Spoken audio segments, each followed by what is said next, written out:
கிறிஸ்துவுக்குள் பிரியமான சகோதர சகோதரிகளே, உங்கள் அனைவரையும் தினமொரு முத்துக்கள் நிகழ்ச்சியில் சந்திப்பதில் மிகுந்த மகிழ்ச்சி அடைகிறேன். யார் அடுத்திருப்பவர்?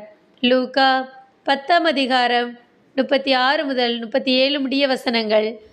கள்வர் கையில் அகப்பட்டவருக்கு இம்மூவருள் எவர் அடுத்திருப்பவர் என உமக்கு தோன்றுகிறது என்று இயேசு கேட்டார். அதற்கு திருச்சட்ட அறிஞர், அவருக்கு இரக்கம் காட்டியவரே என்றார்.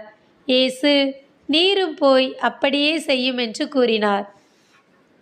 ஒருவர் எருசலேமிலிருந்து எரிகோவுக்கு போகும் வழியில் கள்வர் கையில் அகப்பட்டார்.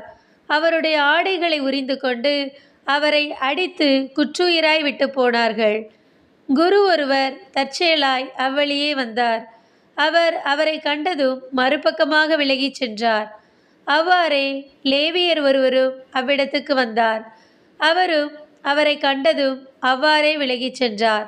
ஆனால் அவ்வழியே வந்த சமாரியர் ஒருவர் அவர் அருகில் வந்து அவரை கண்டபோது அவர் மீது பரிவு கொண்டார்.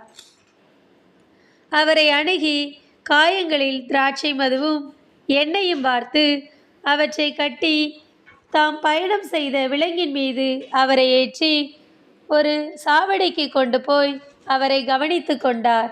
மறுநாள் 2 தெனாரியத்தை எடுத்து சாவடி பொறுப்பாளரிடம் கொடுத்து, இவரை கவனித்து கொள்ளும், இதற்கு மேல் செலவானால் நான் திரும்பி வரும்போது உமக்கு தருவேன் என்றார். பிரியமானவர்களே, இந்த உவமையில் யார் அடுத்திருப்பவன்?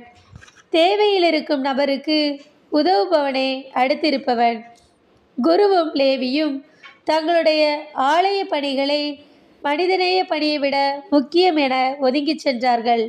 அந்த சமாரியன் அடிப்பட்டவனை கவனித்து அவனை காப்பாற்ற தனது நேரம், பொருள் அனைத்தையும் இழக்க துணிந்தான். அவன் யார் என்பதை குறித்தெல்லாம் அந்த சமாரியன் சிறிதளவும் யோசிக்கவில்லை. அவனுக்கு உதவி செய்ய வேண்டுமென்ற எண்ணம் மட்டுமே அந்த சமாரியருக்கு இருந்தது. தன்னுடைய பயணத்தை குறித்து யோசிக்கவில்லை. எனவேதான் இன்று நல்ல சமாரியனாக உயர்ந்து நிற்கிறார். நாமும் நல்ல சமாரியனை போன்று மற்றவர்களுடைய தேவைகளை அறிந்து உதவி செய்வோம்.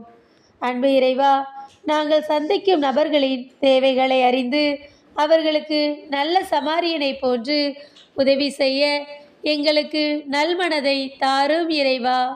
ஆமேன்.